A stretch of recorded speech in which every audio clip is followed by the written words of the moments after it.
Right now on 24-hour News 8 at noon, long lines for water and parchment. We've been bringing you the news conference. PFAS found in the community's water supply, leading to warnings, don't drink the water. So here's a look at the affected area. The drinking water ban covers the entire city of Parchment and some residents in Cooper Township.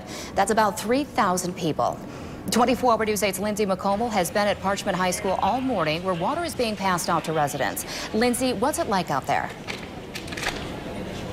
Well, Emily and Sue, that distribution started at 7 o'clock this morning. Just a few hours ago, this semi was completely full with cases of water. It has since been emptied out. So far, they estimate they've given out 10,000 cases of water. More are unloaded here. And as you can tell, this distribution is just getting started.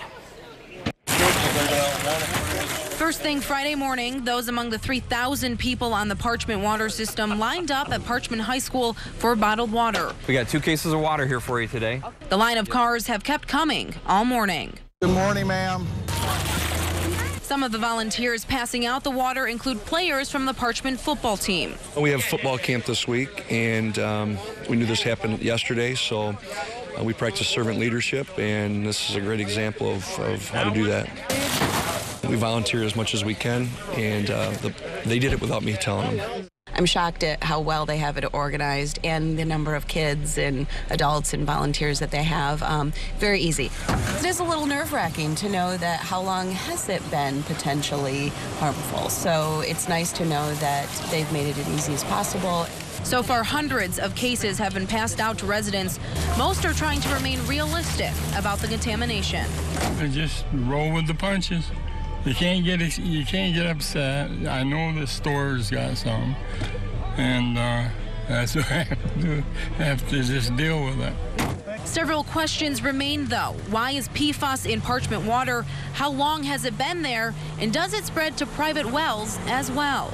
And it all depends on how big the plume is, and we're still trying to evaluate that direction of flow and whether they could be potentially impacted or not. Okay, so it's possible they're on the same aquifer? It's very possible. And it's all about the county is still investigating while elected officials evaluate what's next, as yet another community is now impacted by PFAS. Any citizen of any community, when they turn that water on, they want to know that it's safe. We got to make sure that that happens. And if there's a need for more in the future, we're going to get more.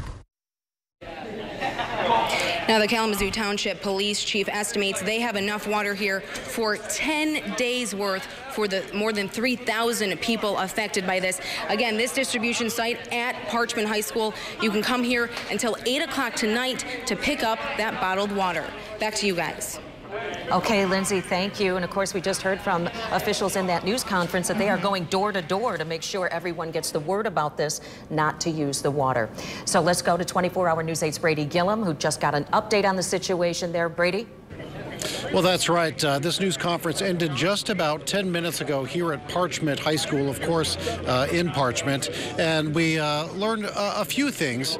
First of all, there has been a telephone number set up for people living in Parchment. They are encouraged to call if they have any questions. Public health workers are answering phone calls at 269-373-5346. Lieutenant Governor Brian Calley was here. He talked kind of extensively about what is happening here on the ground, what the state is doing. He's mentioned that the state is taking proactive measures in Michigan to test small water systems. That's what happened here. The small water system was tested, and they found PFAS here. Again, there's also going to be a town hall this coming Tuesday. It's likely at Parchment High School. That was mentioned.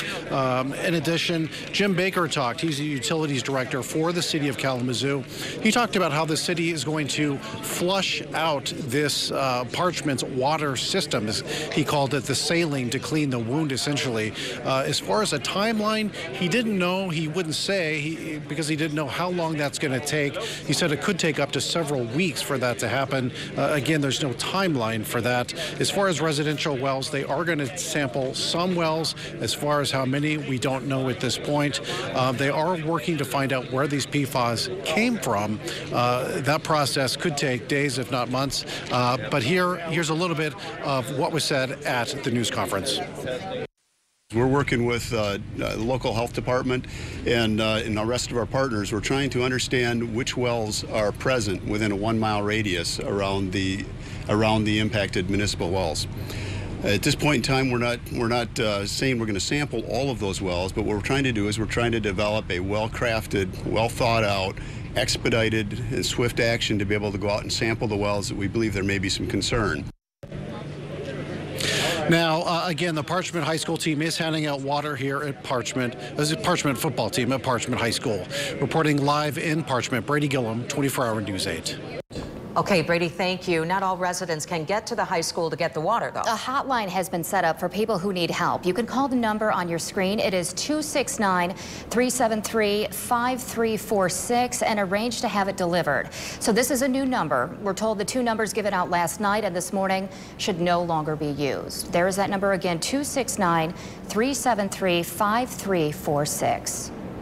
Our crews continue to get answers about the dangers posed by this contamination, how it happened, and what comes next. Stay with 24-hour News 8 for complete coverage as this crisis continues.